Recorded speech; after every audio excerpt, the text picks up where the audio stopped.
Hello and welcome to the Rotary Club of Foster City, known as far away as Cambridge, Massachusetts, as the club that cooks.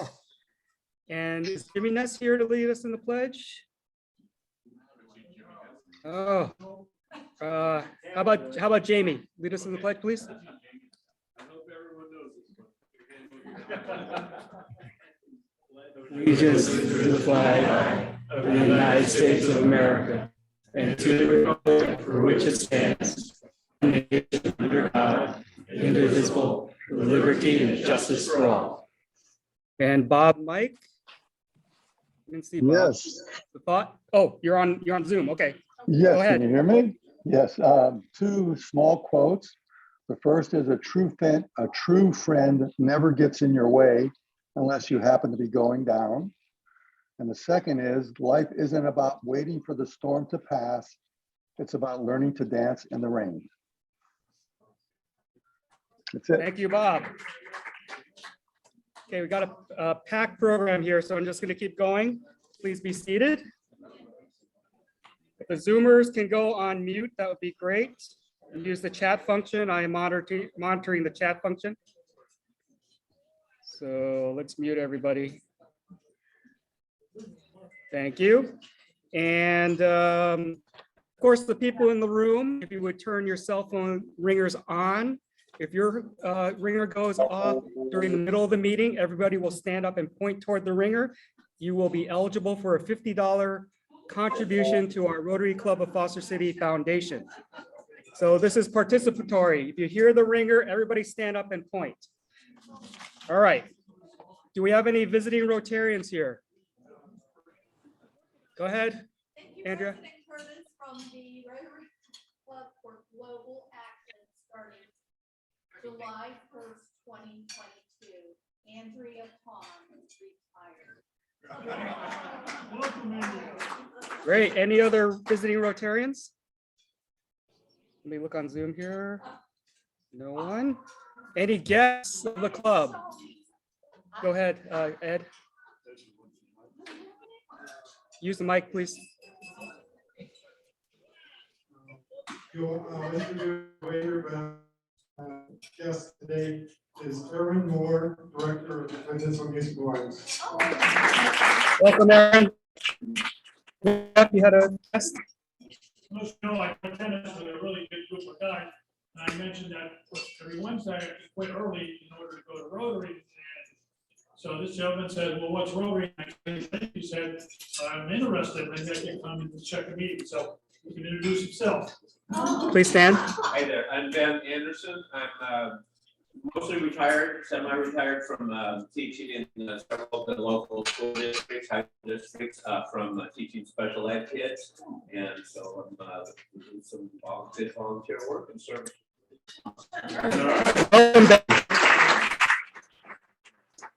Now, when Jeff says he has to leave early, he has to leave after 3 hours, not 5. So, all right. Any other guests? Seeing none. We had some birthdays this week. Melanie Maxwell on April 10th. Audrey Gilgarin's wife, April 11th. And yours truly on April 11th. Anniversaries, Anna and Elaine Porter on April 12th, 39 years. And a couple of Rotary anniversaries on April 11th, Lenny Dole, 10 years, and Mike Hoffman, 15 years. So congratulations, everyone. I don't see Linda. Linda was gonna have some like a kidney stone removed today, so keep her in your thoughts. Does Stephanie have any other reports of Stephanie here? Okay, great. Actually, there's not. Actually, many of you know my wife was inducted and is here. Yeah. On video. She had her hip replaced on Wednesday, and she's doing very well with a walker, almost no pain. Doesn't have to limp, doesn't have to walk on her toes, and slept through that the first time. So doing very well. Great. So Phyllis is doing well. Great. He gives us a thumbs up. All right. Any good news to share? Go ahead, Bob.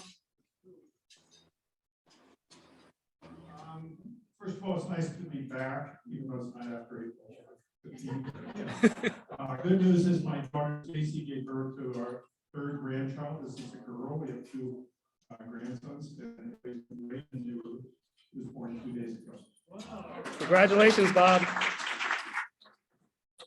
Don't you have until April 18th this year? Yeah, that's right. Okay. That's why you're here. Patricia, did you have good news? Patricia? Good news? Okay.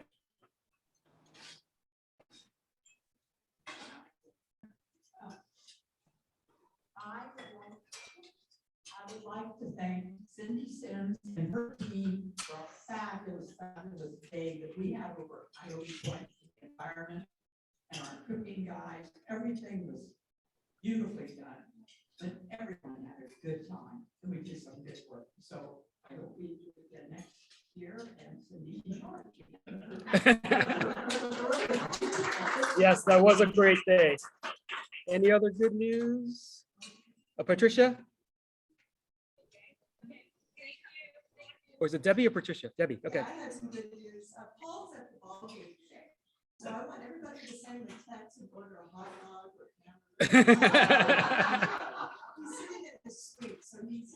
Oh, he's pretty comfortable. So please let me know that you know he's there. Patricia? So I wanted to tell you that I actually attended the Belmont Lobster feed? Fest, Yep. on Saturday. They made 100,000 off of that event. It Wow. was outstanding. I've never been to anything like it in my life before. Sounds good. All right. Anybody on Zoom with good news? Besides Phyllis? We've already heard that. Okay, let's move on. Oh, yeah. Pam. I just wanted to say, here's some really cool. I think Steve Rose should pay. Only on my cell phone, so I would think.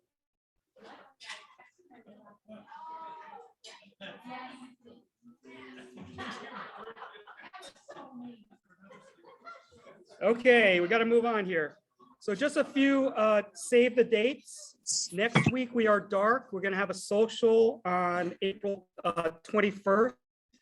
We have a sign up sheet going around. It's going to be a potluck, heavy appetizers at the Grants household. That's the plan right now. We also have our debunking date set. It's going to be on June 24th in the evening, starting at 5:30 at the Hong Kong Flower Lounge. We're going to have a traditional banquet. Okay, so those are the dates. Where is that at? Millbrae, Well, that's Millbrae Avenue. the same one we were at about 7-8 years ago. Yeah, I think Bill Chow had like a Chinese New Year thing there. Yes, yes, same place. We have the upstairs private area. Yeah, same. We'll get more information about that shortly. All right, Rich, have you come up Administrative Assistance Day first?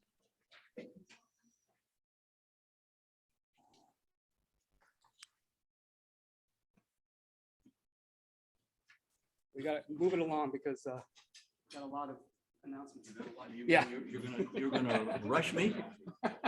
I don't know if that's possible, but you can try. I'm up here, first of all, to promote Administrative Assistance Day. We've had it every year for a whole lot of years. April 27th, which is coming up, is our last meeting of the month, is Administrative Assistance Day, formerly called National Secretary's Day a few decades ago. The day recognizes the work of secretaries, administrative assistants, executive assistants, personal assistants, receptionists, client service reps, and other administrative support professionals. The purpose of the Administration Professional Day is to thank, celebrate, and shed light on the many contributions of these devoted and valued administrative professionals. This may be the last year that we do it. Our number of people that fit that mold for this club, since most of us are retired and those of us that aren't are working remotely, the pool of administrative assistants for this club has dramatically declined in the last few years, but we're going to go one more time to keep it going. It's the last of my 3-year tenure as vocational director. What we do is, if you have somebody that fits that category, email me, please. Bring them to the April 27th meeting. We'll recognize them. The member pays their lunch, but we will give them a nice gift in celebration of their work. So April 27th, if you have somebody that's an administrative assistant that fits, please email me so I can get the gifts. Okay, questions?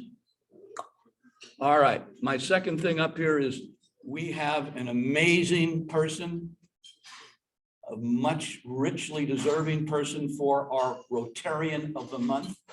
And with that, the presenter today will be Mr. Hoffman. Mike Hoffman. Thank you, Rick. Okay.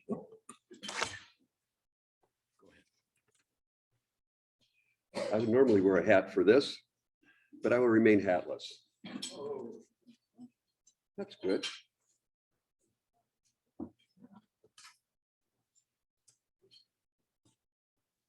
Rel. I have a hat. I'll put a hat on. How's that, better?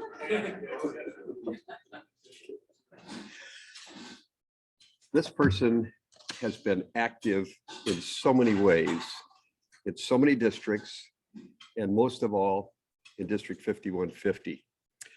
This Rotarian has served as president of 3 different clubs. This Rotarian has been active and is continuing to be active in the district level on district business. She is one of our own, and I would like to just read the proclamation here. Great things come in small packages. This person is a quiet and friendly dynamo who gets things done. A Rotarian since November 15th, 1987. This person has a heart for those in need, the underserved, our environment, and peace.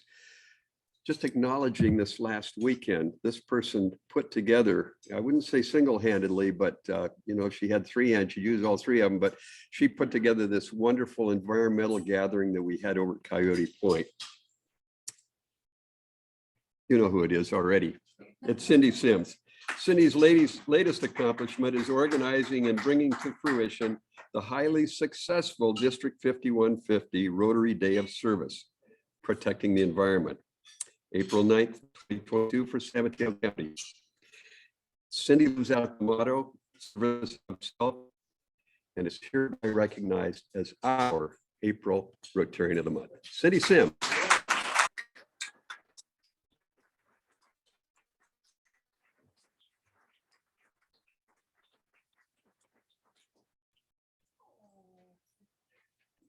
I don't know if you want to say anything. I'll just say thank you very much. It's really great. I love, you guys know I love being vegetarian, and I'm really stand over there. Yeah. Okay, I'll stand over there. And I just thank you guys. That's all I will say. Thank you so much. Please give an update. Picture to Cindy when you're done.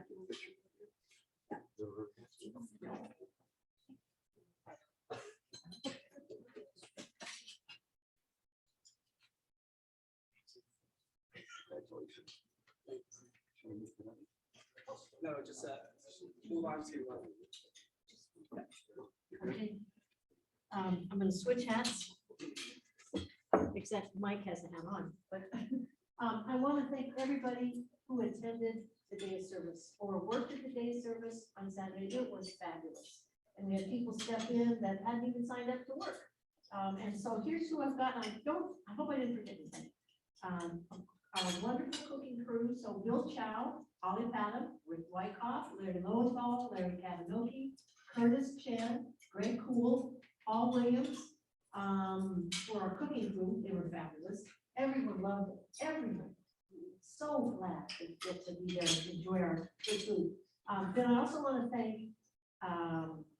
Mike Hoffman, Debbie Williams, Jill Archer, Phyllis Harrison, Stephanie Maston, Patricia Nutty, Jeff Brown, Rich Mosini, Mary Lou Griffin, Ralph Kemp, Ann Ritzma, Betty Takuchi, Phoebe Van Kent, Andrea Pond, Mary Bates, Mark Watson, Diana Schroeder, all for attending and participating. We really made it a great event. It was so fun to see everybody and we had a wonderful turnout. So thank you guys. It was great. An update on that is that our committee met on Monday, kind of as a debrief. We are working hard to see if we can make this an annual event that is great. So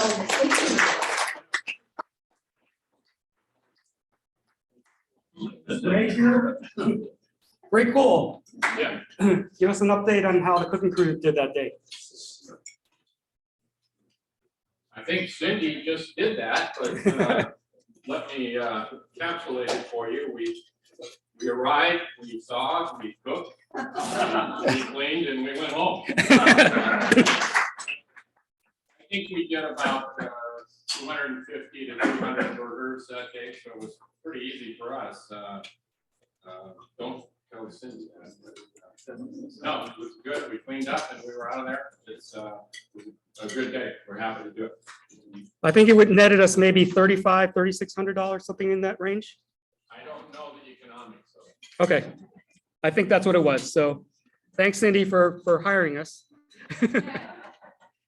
Just an update, Jim Carriere was there from Shelter Box with a Shelter Box put up. So we gave him the check that I was talking about last week for $8,555. And it's earmarked for the Ukrainian relief. He told me that they're actually in the country of Ukraine right now, not just Poland. They've actually deployed some of the shelter boxes in Ukraine. So that's been a great help, he said. Okay, let's see, golf tournament. Gigi. Then we'll have Jeff Brown after that.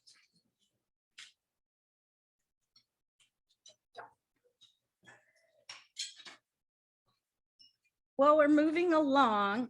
Can you hear me? That doesn't sound like it's coming up. So we have about 16 foursomes right now. That's a combination of sponsorship tables, golfers, and some just individual foursomes, which equates to about 64 people. We will be paying Green Hills Country Club a minimum for 92 people.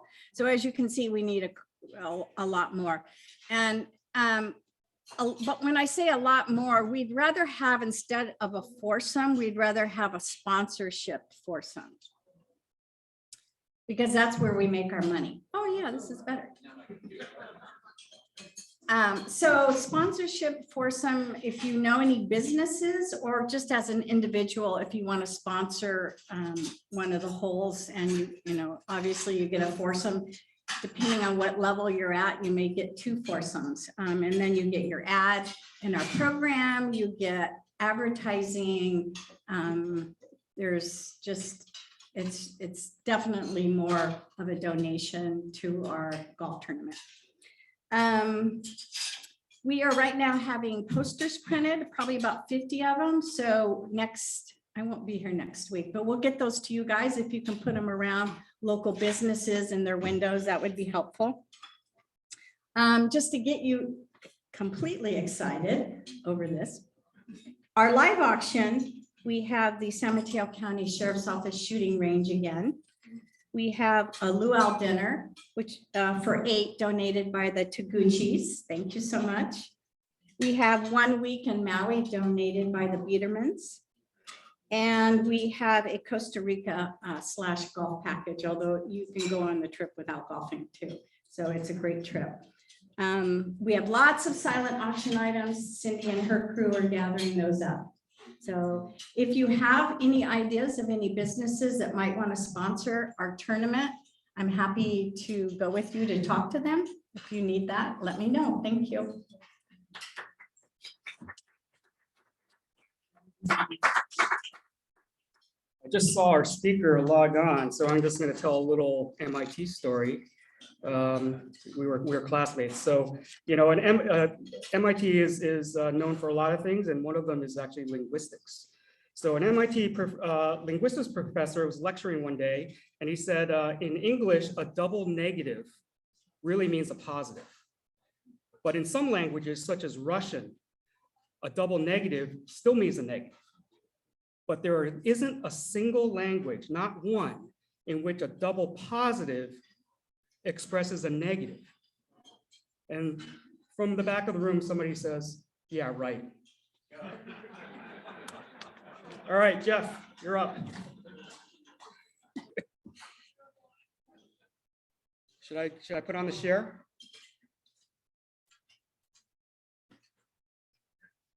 Here you go.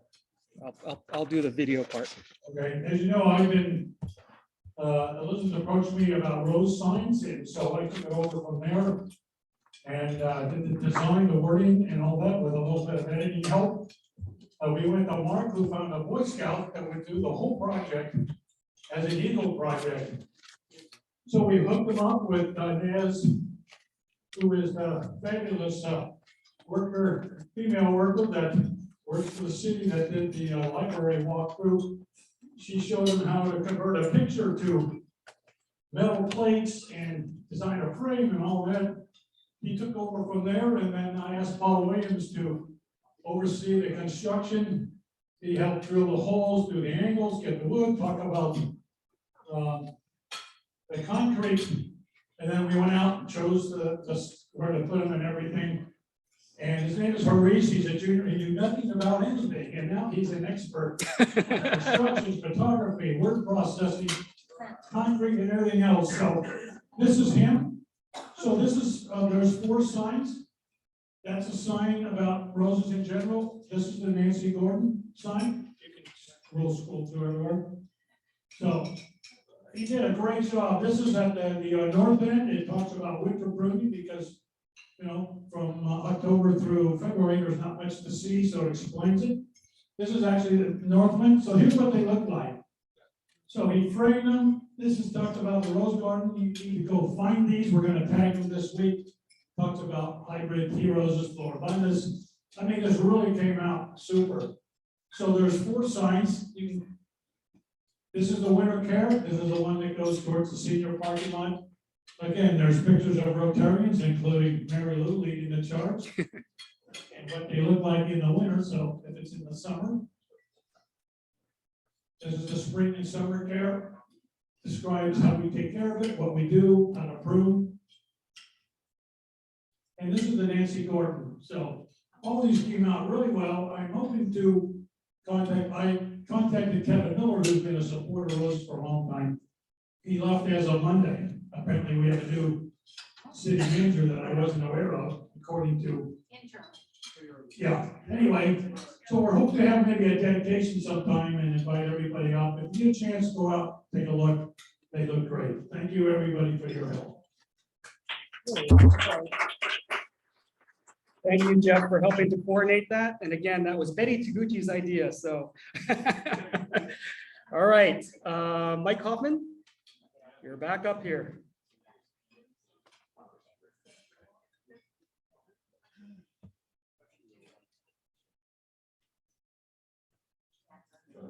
Chicken just before that.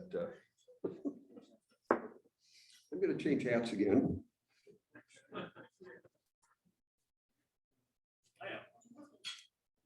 This is in my role as TRF chair. Let me finish this bite. And we'll go to someone else. Oh, I got it. My mom always said, never speak with your mouth full. She didn't say, never speak with your mouth half full. She just said with your mouth full. Anyway, I've got an opportunity today to acknowledge one of ours. You hear me up here frequently just pitching the Rotary Foundation and all the good things that the Rotary Foundation does. All over the world, many, many things with our 7 avenues of service. We just had one this last weekend at Coyote Point with the environment. And these are all made possible through not only your volunteering, but also your finances. And there are opportunities to give to the Rotary Foundation, both monetarily and certainly as volunteers, but you can also give, you can kind of pay it ahead here.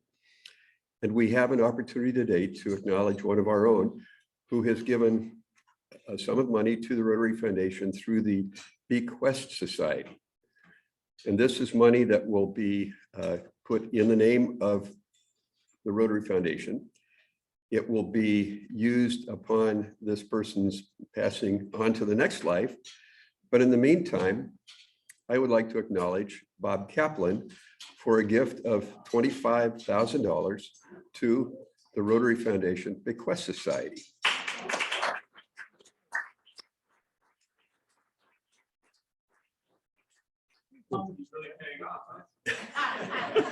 Now remember, tomorrow is not tax day.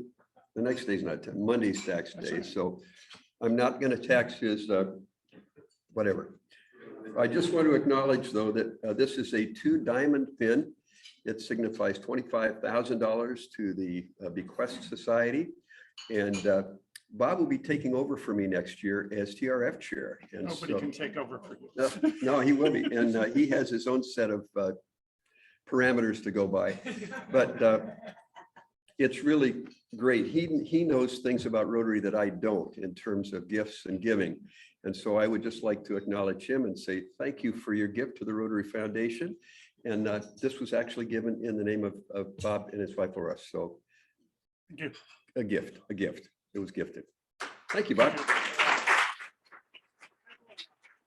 We'll be talking about some of the ways you can give to TRF later this year, but this is a very simple one. All you have to do is pass. But I gave this gift as a percentage of an IRA about 10 years ago, and it grew to the point where it went to $25,000, and lo and behold, our TRF chair, liaison said you qualify for level 2. And I don't think that any heir that we have would object to a portion of their inheritance going to TRF. Thank you. Good. Thank you, Bob.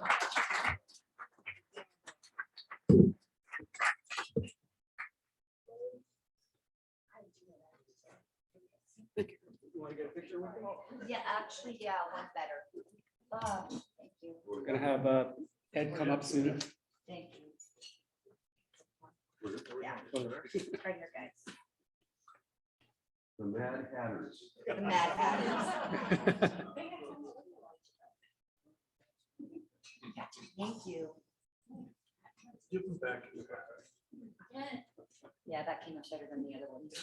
All right, now, of course, our fundraisers, just like the Day of Service cooking and several, the golf tournament, we turn around and give some money to local organizations to support them. So I'd like to invite Ed Grohe and Aaron to come up. You want to give a little intro, Ed?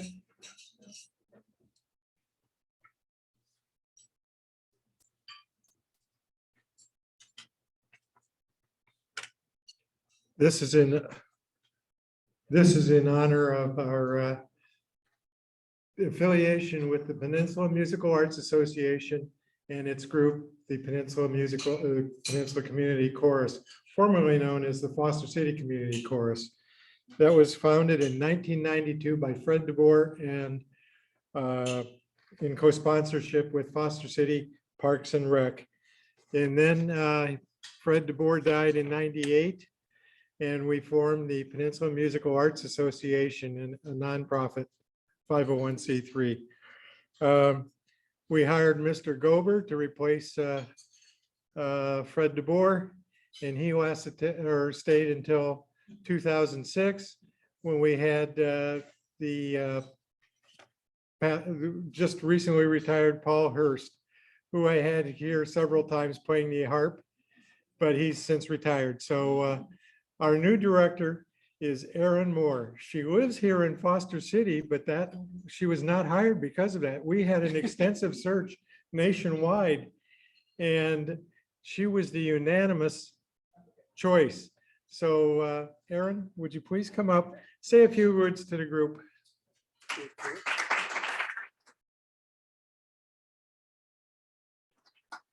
I might stand in front of the podium. Maybe a little shorter statures. Hi, my name is Erin Moore, and I am the musical director for the Peninsula Musical Arts Association and have been since the summer of 2020 when things all got weird. So it's been a very interesting time getting to know this choir when we couldn't even see each other in person for the first full year of being together. But on behalf of the entire PMAA organization, I'd like to thank the Rotary Club for this very generous gift and your continued support of performing arts groups such as PMAA here in Foster City. It's no surprise that the past 2 years have been extremely difficult for all performing arts groups, especially choirs. We are thrilled to be singing together again and are taking all advised precautions to keep things as safe and healthy as possible, both for our singers and our audiences. Our concert this past fall was the first time in over a year that we were finally able to sing together. To reflect our sense of joy, the concert was titled Gaudete, which means rejoice. And it truly was an opportunity to rejoice in coming together in community and song once again. Performing for an audience also reminded us of the broader positive impact we have on the greater community as we come to share the experience of making wonderful music together. While we couldn't directly see the smiles behind the masks, many effusive compliments and positive energy that filled the sanctuary afterwards helped us know that we really were making a big difference in the community. Another way in which we've seen our impact grow is in our membership. Following our fall concert, we've welcomed several new members for this spring season. So it's very exciting and energizing to have new people coming and finding out about this choir and these opportunities right here to come and sing and have a really special community experience. Our spring concert, which is coming up at the end of this month, is titled On the Road Again, in celebration of our upcoming trip to Prague and Vienna, which was originally scheduled for the summer of 2020. It did not happen. So this concert promises to be a fun-filled road trip through a variety of musical genres, from Mozart and Dvorak to jazz, art songs, folk tunes, as well as Johnny Cash and Willie Nelson classics, and more. Performances will be Saturday, April 30th and Sunday, May 1st, both at 3:30 p.m. at Transfiguration Episcopal Church. So mark your calendars and come on out.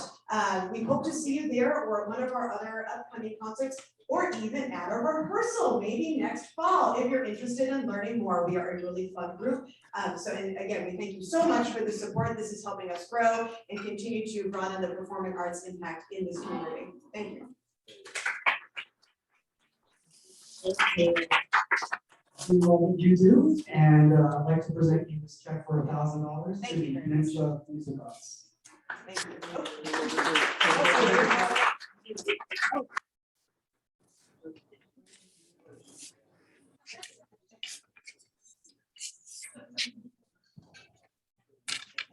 Thank you very much. The actual check is going to be mailed to you. You gotta sign the back.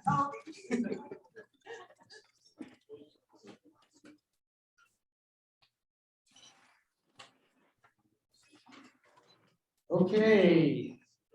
Henry, you there? Yes, hi, I'm here. Great, great. So I'm going to introduce Henry Ho. Henry is a classmate of mine from MIT. He graduated from MIT with dual bachelor degrees in electrical engineering and physics. He went on to earn a master's degree in electrical engineering, and he just wanted to complete the cycle, also a PhD in electrical engineering and computer science. So besides being a member of the MIT Blackjack team, Henry had a small role in the feature film 21, I believe as a blackjack dealer in that film.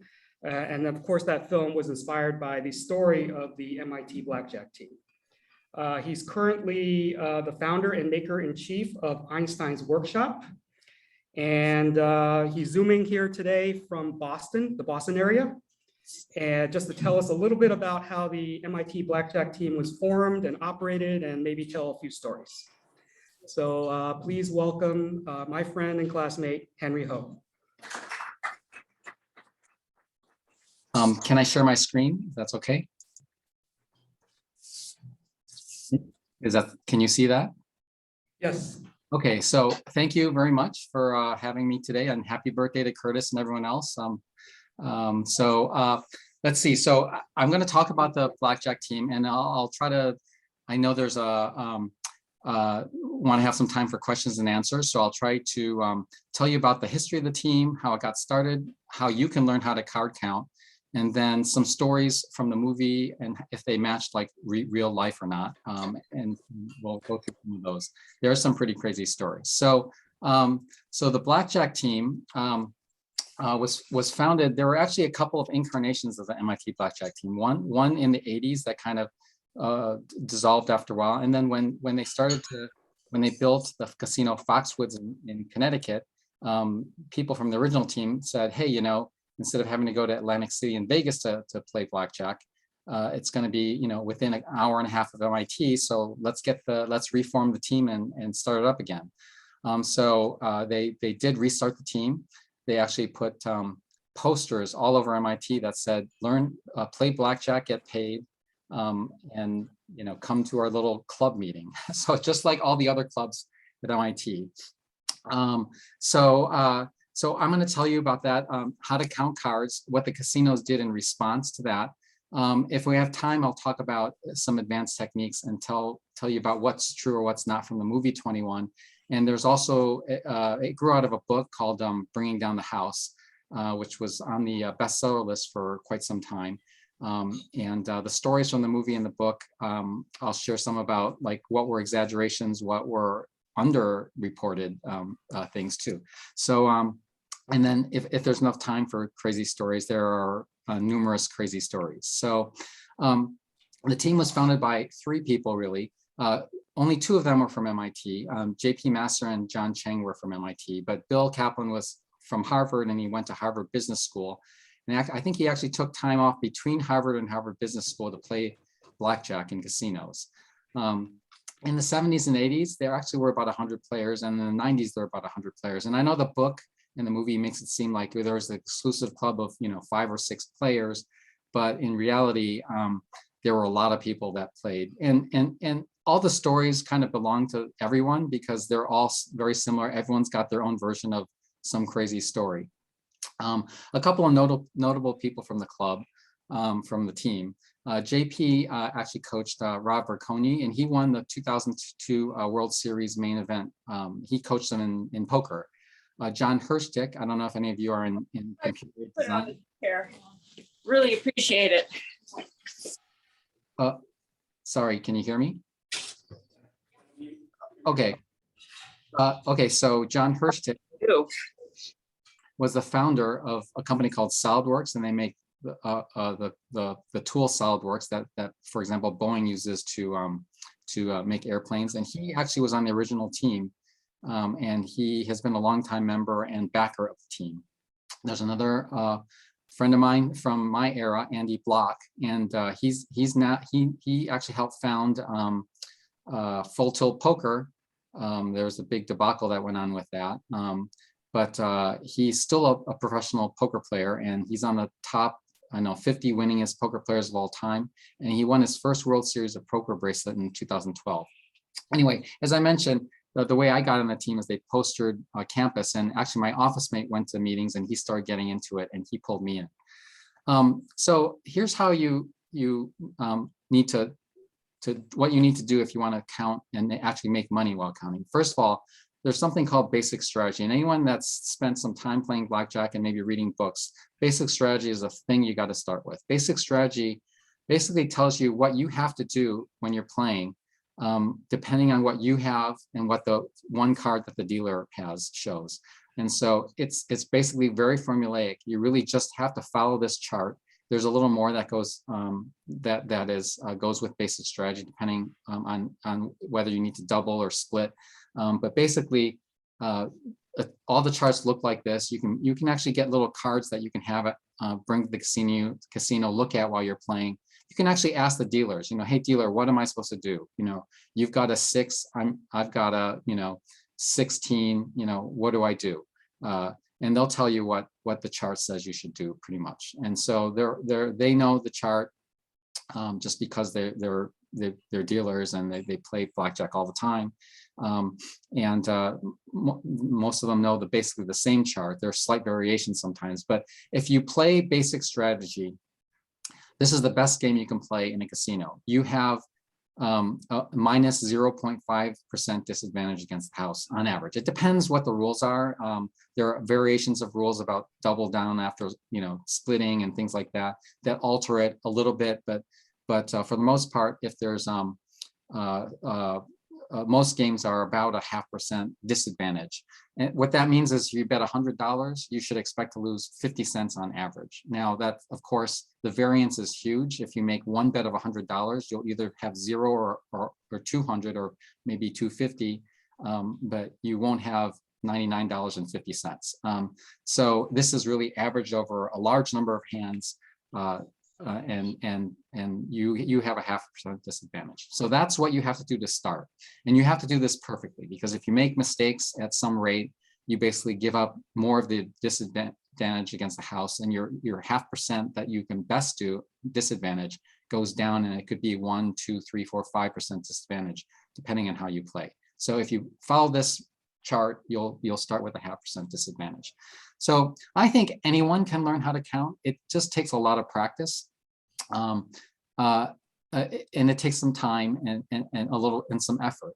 But you can't do it on the plane to Vegas. A lot of people, sometimes you see people like trying to read their book or do something on the plane. You just don't have enough time on the plane to learn how to card count and then be good at it. You need practice. You need to put some time in. It took me about 20 hours to learn basic strategy really well, just so I would never miss it. And the problem there is, if you're just playing and being dealt to by a friend, you just don't see that many hands that often. That's why kind of with the rise of poker and probably online blackjack, or you can find some blackjack program, you could probably play a lot more hands per minute and a lot more hands per hour. But it took me basically back then about 20 hours to learn basic strategy well and really not make any mistakes. But it took me 100+ hours to learn how to card count and be accurate with it. And here's the thing, if you are inaccurate and you lose the count and you're way off, you're giving back an advantage that you gain from card counting, because you think you might have an advantage, but you might actually not.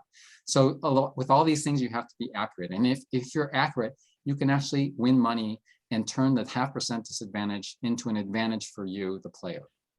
And so here's the method that we use, and it's very straightforward. You're not actually literally knowing exactly which card's been played.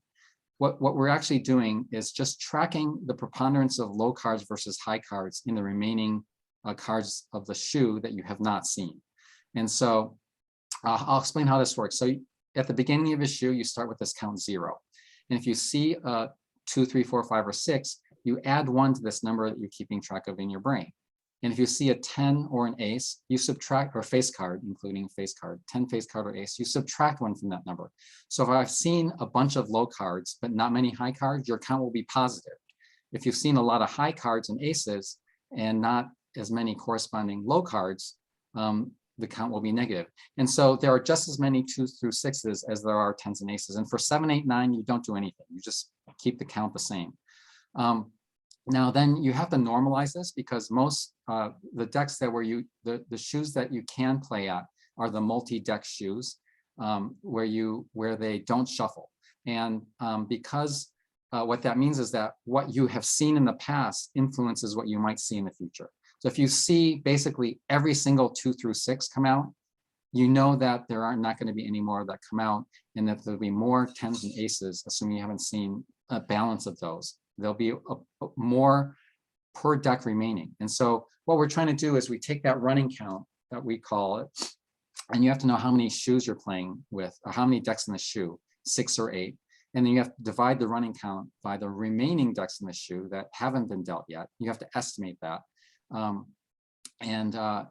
will tell you the true count, what we call the true count, which is on average, how many more tens and aces are there per deck remaining.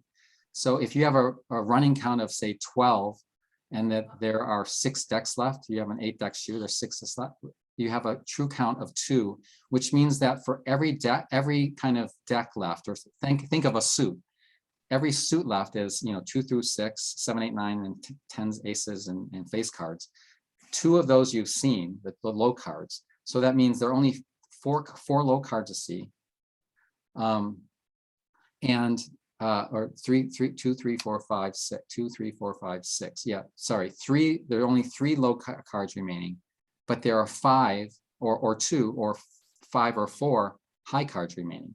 So what that actually does is that influences the outcomes of the player's hands, and it does it in 2 ways. Number one, the player is more likely to get a blackjack the more tens and aces there are remaining in the deck. And the dealer is more likely to bust stiff hands when there are more tens and aces, right? And so what actually happens is that for every increase in the true count by 1, the player advantage shifts to their side by 0.5%. Okay, so if the true count is 2, you started out with a negative 0.5% disadvantage. You picked up 0.5% per true count. So you're now sitting on an advantage every hand of 0.5%, 0.5%.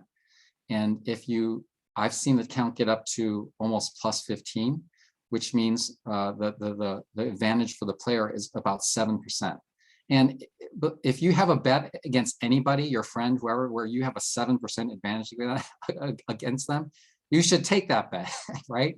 And you should try to take that bet as many times as you want. And to make the variance for any particular outcome lower, like you shouldn't bet everything on one bet. You should bet as many, you should try to bet many bets with a 7% advantage.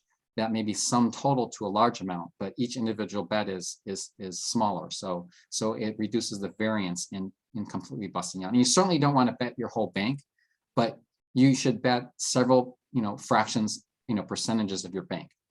So that's how you get an advantage when you're card counting, because you use the past, the cards you've seen, to predict the future, the cards you will see. And you want to act when you have an advantage, when there are more tens and aces left. Okay, so, but how do you actually really make money? Because if you bet the same amount every time, you won't really make that much money. What we did was we had a unit bet, and we bet basically true count minus 1 units. So if the unit bet was $1,000 and the true count was 3, we'd bet 2, which is 3 minus 1, 2 units, or $2,000 if we could. And we would bet fractions like quarters of units as well. So if the true count was 1 1/4, we try to up the bet to a quarter unit bet, or 1 1/2. We bet a half unit bet. So that's how we did. So, but you also want to get more money on the table, and when you have an advantage, you want to have smaller amounts of money on the table. So one way to do that is you just bet as little as you can when you know the true count's negative. And when it gets above 1, you start betting proportionally. But you also can play more hands if you can. So instead of just playing 1 hand when the true count's positive, you play 2 or 3 hands if you can. And so that's another way of getting more money on the table when it's positive. The idea is that you want to get money down when you know you have an advantage, and you want to get more money down the bigger your advantage, and you want to have as little money at risk when you don't have an advantage. Okay, so this being MIT, there were all sorts of tests we had to take, not only just to be able to go to the casino, but every time we went to the casino, we had to take a quick test beforehand. But basically, the first test we had to all pass was we had 3 shoes of 8 decks. We had to play all the way through, just us playing, with 0 basic strategy errors. So you basically have to know basic strategy cold. And then the next set of tests we had to take was called the 10-shoe checkout. And in that checkout, we actually had to be betting. So we had to be betting and bet the approximately correct bet, not off by more than half a unit. And we were allowed a few mistakes there because those aren't as critical. But there's still no basic strategy errors and no payoff errors. A payoff error is where you actually win, but the dealer takes your money, or you actually, so those are payoff errors. All the variants where that you should be getting money, or the dealer maybe takes your bet where you were actually pushed. And so those are payoff errors. No payoff errors, because those are big errors. You basically lost a whole bet when you shouldn't have, or you should have won money. And so, and then we had a checkout in the casino as well, where after you pass the 10-shoe test, that was actually a pretty big event. It was pretty exciting. Everyone cheered, but you still had to go to the casino and they'd watch your play, because playing, in the confines of a classroom is very different than playing in the real world, where there's the real casino, real money, everything's real, and they're watching you closely. So we had to go through all these tests. So let me give you one other data point here, which is the bank size. So as I told you, we had unit bets, and we had to bet multiples of these unit bets. But what was our unit? So here's how the math works. We had a bank, and we divided it into 1,000 units. So we basically, by definition, the bank was 1,000 units. In order to sit down at the table, you should have 100 units on you in cash that you can get on the table during the course of the shoe. You don't want to leave a shoe when it's really hot and run out of money, where it's still really hot. You want to be able to get that money down on the table. So you need 100 units. So our units in the various banks that I played on, the standard bank was $1 million. So we raised $1 million from investors. It was mostly people who played on the team in the 80s and their friends, and that gave us $1 million bank. And sometimes there were smaller banks, sometimes the bank was up, sometimes the bank was down. You'd adjust the unit bet every week depending on the size of the current bank. So if we won a lot one weekend, the unit the next weekend would be up. If we lost a bunch, it would be down. Here's how the math works to that. The hourly expectation you have when you're playing blackjack and you're sitting at the table and you're actually playing, not just wandering around the casino or eating, is half a unit bet per hour. So with $1,000 unit bet, the expectation for player play at the table is $500 an hour. Now, if you don't have $1 million you want to risk, and you want to say bet, you have $20,000 that you want to play with the bank there, your average hourly win would be $10 an hour. Is that worth it? I don't know. You can decide. If it's for fun, it's one thing. But if you're actually trying to make a living playing blackjack, you're going to need a lot bigger bank than $20,000. If you're making $10 an hour, you probably don't have $20,000 to risk at playing blackjack. But reasonable bank sizes of, say, maybe $100,000, you're making $50 an hour. Is that worth it? Well, I mean, you have to decide that if that's something you want to try. But it really becomes worthwhile maybe at $1 million or more. But the problem is it's very difficult to be playing with such big stakes and not have a lot of attention on you. So it's difficult to play at $1,000 unit for a long time. You need a good act. And so this is what makes it hard. Well, I mean, counting is hard to start with. And so there are some kind of tells that give hints to the casino that you might be counting cards.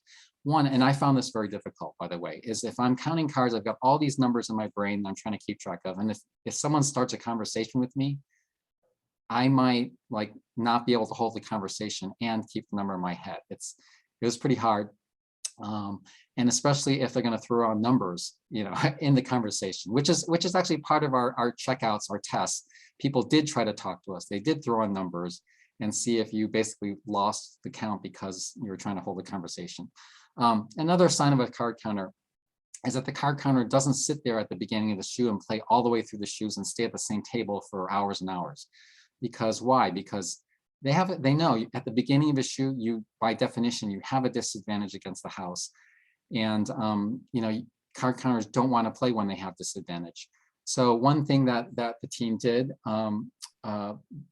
is the card counter might stand behind the table and count the cards and watch as people play. And when the count gets high, like 2 or 3, that's when I sit down and start playing.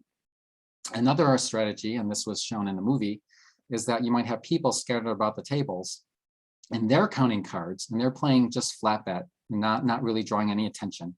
And when the count gets good at that particular table, they make some sign that's visible to the card counter who's walking around the room, looking at their teammates, and they sit down. And that's called mid-shoe entry. So one, people who only play and, sit down at a table mid-shoe and then get up and leave, they're probably counting cards, because that's the, most people who just want to play aren't doing that. The other thing is that because the true count is more likely to be smaller, because you're dividing by 6 or 8 decks remaining, whatever the running count is at the beginning of a shoe, and at the end of a shoe where there might only be 1.5 or 2 decks remaining, and the count could be 10, and the true count would be 5, and you bet 4 units. Typically, card counters bet bigger at the end of a shoe, and they bet very small at the beginning of a shoe. So they're watching you. There's a pit boss that is trying to figure out mostly how you play, to figure out what kind of comps they might give you and what kind of rewards they might give players.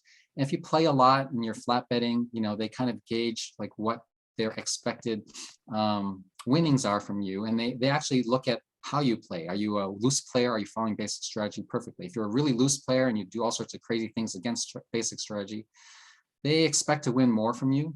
And it turns out a lot of the casinos might give you about 1/3 of what they expect to win from you back in comps. So that's how you get a dinner or a buffet or a nice dinner, or like show tickets or things like that. If you are playing a lot of money and you're loose, your comps are going to be bigger than if you're playing a lot of money and you're tight and play perfect basic strategy. So they're watching you. They're watching you for that, but they're also watching you because they know there are people who are card counting, and they know how, some pit bosses know how to count. Sometimes they have a card, what we call the card counter catcher, that's watching on the cameras. They can play back tapes and figure out if there's a pattern to your betting that matches the true count. Okay, and so the other thing is that to avoid getting a lot of attention drawn on yourself, you need a good act. So some of the players on the team had really good acts. I didn't have as good of an act. I mostly played kind of call-ins and middle tier, like medium stakes play. I mean, medium stakes play, by the way, means I'm betting hundreds of dollars, multiple $100 units. I've had $5,000, $6,000, $7,000 on the table at one time. That's considered medium stakes play. The high stakes player will have $15,000, $20,000, $30,000 on the table. So that's what we considered high stakes play. Okay, so the countermeasures for that, I mentioned the card counter catchers. So also if they suspect you, you'll turn around and there'll be 3 burly security guards standing behind you, and they'll say, why don't you come with us, and they intimidate you. Another thing they do is if they suspect you're a card counter, and they do this a lot, or they used to do this a lot more in Atlantic City, they tell the dealer to shuffle. So after you've played 2 rounds and they tell you to shuffle, and they're just shuffling up every time, that's annoying to your players. It also prevents you from seeing enough history for the count to get very high. And so if they're shuffling up on you all the time, it's kind of a tell that they're kind of onto you. They might think you're a card counter. They also have this thing called the Griffin book. There used to be a detective agency called Griffin, and they used to keep track of card counters and cheats. They got sued out of existence, actually, because I think using libel or slander laws, because being a cheat is different than being a card counter. And I think it was the card counter, some card counter or someone kind of put them out of business that way, because there's nothing illegal about being a card counter. A cheater is illegal. Cheating in casinos is illegal in Las Vegas and Atlantic City. And today, and more often today, outside of the high stakes pit, they have these continuous shuffle machines, which always are shuffling up the cards. And so when they do that, there's no advantage you can get. The advantage only comes because you see history and you've seen what was played, and that changes what is left to be played.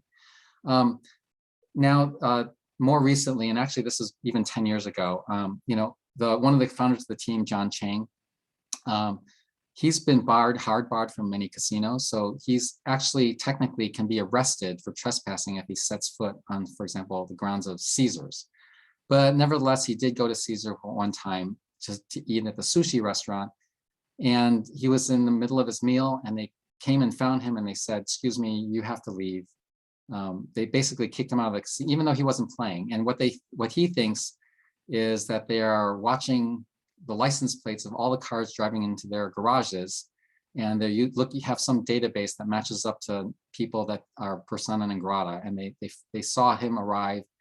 And after they got an alert, they used the cameras to follow him to, track him to the restaurant, and then they could have arrested him.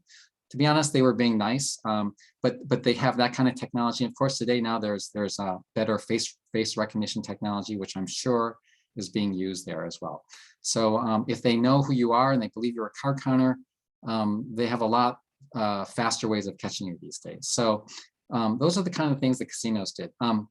There are some techniques that we use, what we call advanced techniques, to kind of go against some of the card counter tells. So I'll just preview one of them with you, which is, the goal was to confuse the casino and make them think that you weren't a card counter. Because if a card counter always bets small at the beginning of the shoe, one way is if you bet big at the beginning of the shoe, maybe you're not a card counter. And we wouldn't just bet big to throw them off, because remember, you're still losing 0.5%. So you put the $2,000 bet down, you're losing, real money there. So you don't want to bet a lot of huge bets like that. But what we do is we actually do this thing called shuffle tracking. So it turns out most casinos, they train all their dealers on one particular shuffle that particular casino uses. And it's usually only a 2-riff shuffle, which means that if you riff cards together once, then if you do a perfect shuffle, you'll get every other card interspersed with each other from each half of the deck. And then if you do a 2-riff shuffle, the cards then get separated with 3 cards in between. So the 1 riff puts 1 card in between a sequence of cards in the deck, and a 2-riff shuffle adds 3 cards. And of course, the dealers aren't perfect, so there are variations. It might be fewer cards in between sequences of cards or more cards. But if they are good dealers and they're good at shuffling, they typically are reasonably pretty good. And so what we did was we employed this technique called shuffle tracking, which is at the first round of a hand, if you watch the cards on the table, and it turns out, by the way, the dealers pick up the cards in a very specific way when they take them off the table, and exactly how they're going to do that, and they do that all the time, pretty much 100% of the time. And so if you can remember a sequence of cards, and which includes maybe an ace or a 10, it gets put on the bottom of the shoe because it's the very first round of cards. And then if you can track that cluster of sequence cards that you've memorized through 2 shuffles and then through the cut, and we would try to get the cut, like one of us would cut the cards and cut maybe that pack to the front. And you can track like several cards that are indicators that are before a 10 or an ace, so that if you see a sequence of 3 cards come out with about 3 cards in between them, and you remember those cards, then maybe you're going to get the ace on after 3 more cards of that sequence, right? So we actually would do that, and we'd use that to try to deal an ace to ourselves or bust the dealer.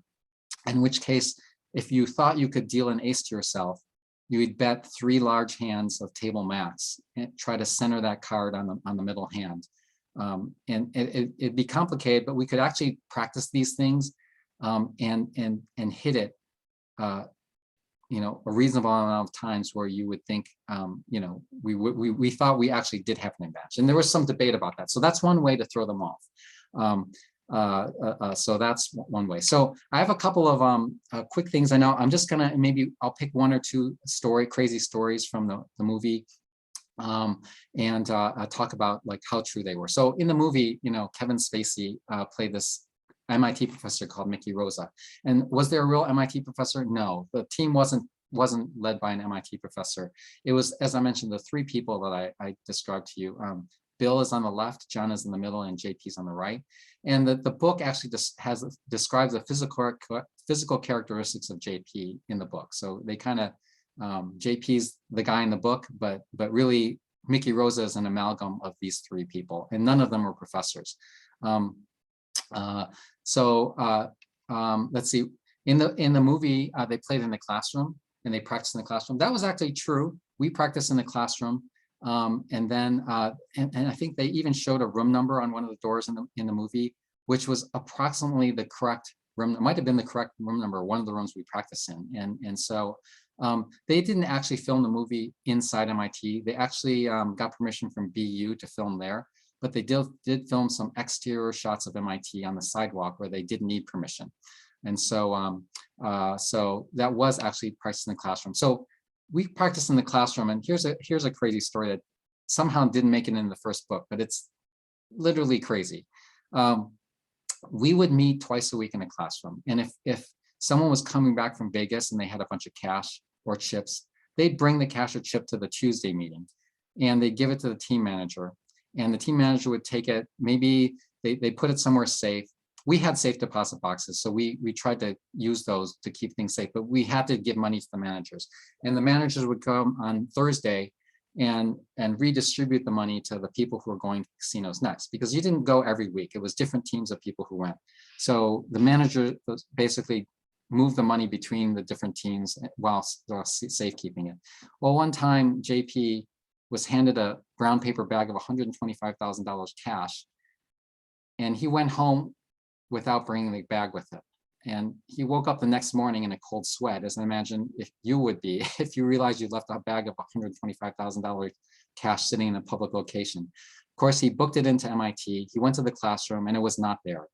Not a big surprise, I suppose, but the bag was gone and he was totally panicking. I mean, he just lost $125,000. He didn't know what to do. Finally, he went back to the campus police in the evening, and he said he wanted to file a report. He wanted to actually talk to someone, but they really just said, just fill out a report. You know, you lost something in the classroom, because he didn't tell them what it was. Finally, he had to admit that it was, you know, it was a bag of cash, and he told them finally what it was. And so, you know, what it turns out, so I think he went home after filing a report. His hopes were not high, but then it turned out that the night janitor didn't show up for a shift that night, the second night. And so the CPs called him and they said, you know, if you found something in the classroom last night, get your ass in here. And so it turned out that bag of money was in the janitor's locker. And, you know, you can imagine, by the way, if you were that person, you found this bag of money, you would probably think that it's like drug money, and you would probably not be sure that if you took it and you spent it, that they wouldn't find you and hurt you, because they basically could figure out that the janitor took their money. So he wasn't sure what to do, but obviously he was found out before he turned it in himself. So it was basically turned in to the CP. Well, basically the CPs got the money. But then, of course, they don't just give it to the person that says they left it there either. So it took like $20,000 in legal fees to, you know, the CPs had involved the FBI, Secret Service, the DEA. You know, it could have been drug money, but counterfeit money. You know, it could be any sort of illicit money with some gang. All these things. And actually, years later, I ran into the MIT president, who was the president at the time, and he knew I played on the team. And he said to me, "Oh, look, you know, when we found this money, they actually had to elevate it all the way to him to let him know that they were possibly worried that like a gang was operating off, you know, on the campus." And so they basically, he was both pulled in, and he knew about this right away. And anyway, that's pretty crazy. That story actually got into the second book. And curiously enough, they actually underestimated the dollar amount. I think in the second book was not even as high as $125,000, but that's how much it was. So anyway, that's a pretty crazy story. Let me skip the rest of them and see if there are any questions. If there are any questions.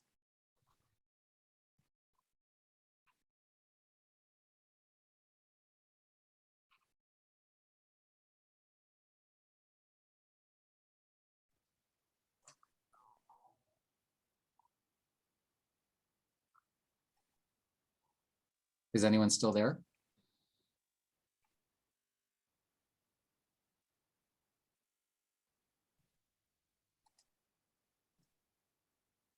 Henry, can you hear me?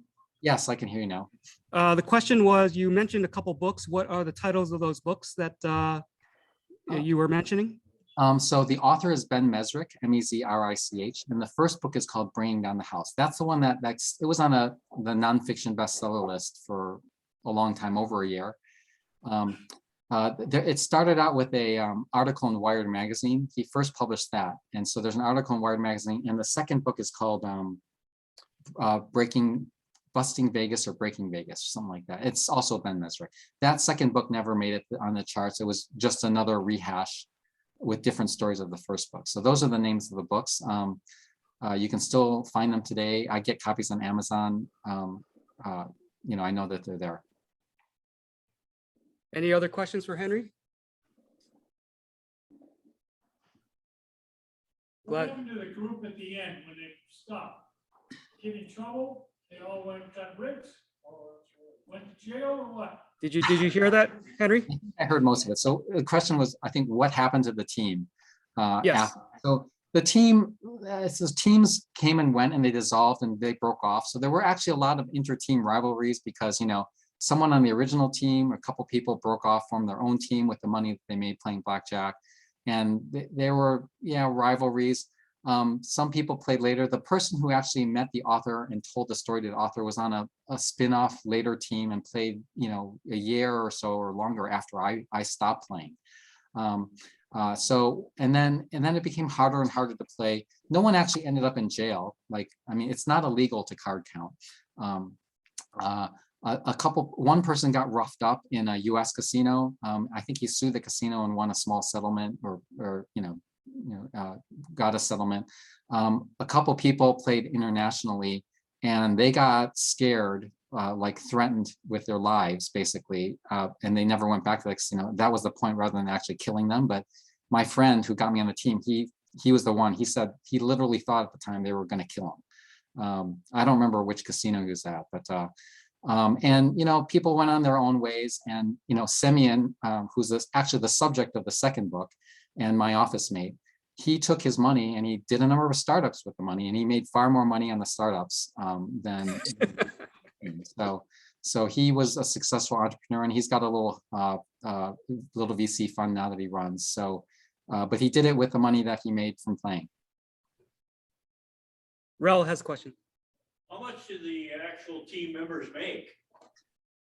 That's a good question too. It depends how much you played. So what we actually, how we got paid was, we got paid a fraction of the expectation that we generated. So we got paid a third of the expectation. So if you were a big player, you generated a lot of expectation. But the big players could make $5,000 a weekend. So that's how much, maybe on the upside, maybe $6,000, $7,000. You had a really good weekend. You played as a big player all weekend long. You won or lost. I mean, you could have won $200,000. You could have lost $150,000, $180,000, but you'd still get paid your whatever, the 1/3 the expectation. So it depends on how often and how much you played and how long you played and at what stakes. So I'll be honest with you. I was a medium stakes player. I didn't play that often. I made more money from the movie than I made from playing on the team. I never knew that. One more question? Okay. Go ahead, Gary.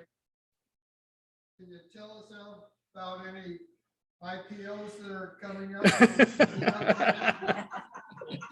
I wish I knew. Simeon's got a little fund. I don't know how close he is. I don't know how it's doing. But for example, John Hershik started SolidWorks, and I don't know if he did it with the foundation of the money from the first team, but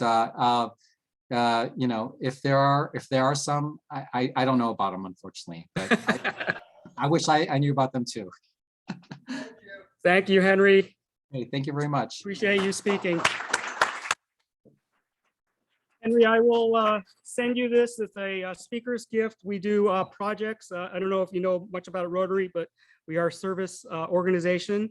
And I have a picture here of one of our projects where we take playgrounds from the local area that are going to be retired, replaced basically, and refurbish them and reinstall them in the Yurok Indian Nation in Klamath, California.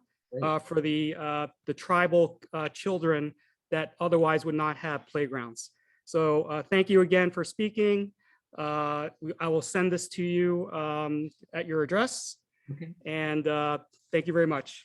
And thank you very much. Those are great projects. Thank you. I'd like to thank Patricia Nutting for greeting us today, Jamie for the pledge, and Bob Mike on Zoom for the thought of the day, and Steve Droz for taking the minutes. Next week, again, we are dark with the social on Thursday, April 21st. If you haven't signed up to bring something, it's a potluck. See Debbie in the back, and maybe we'll send something on Club Runner too. And then on the 27th, we'll reconvene here at the Crown Plaza. We'll have Steve Ike, who will speak about malaria prevention. So until then, and I will see you all on Thursday. We are adjourned.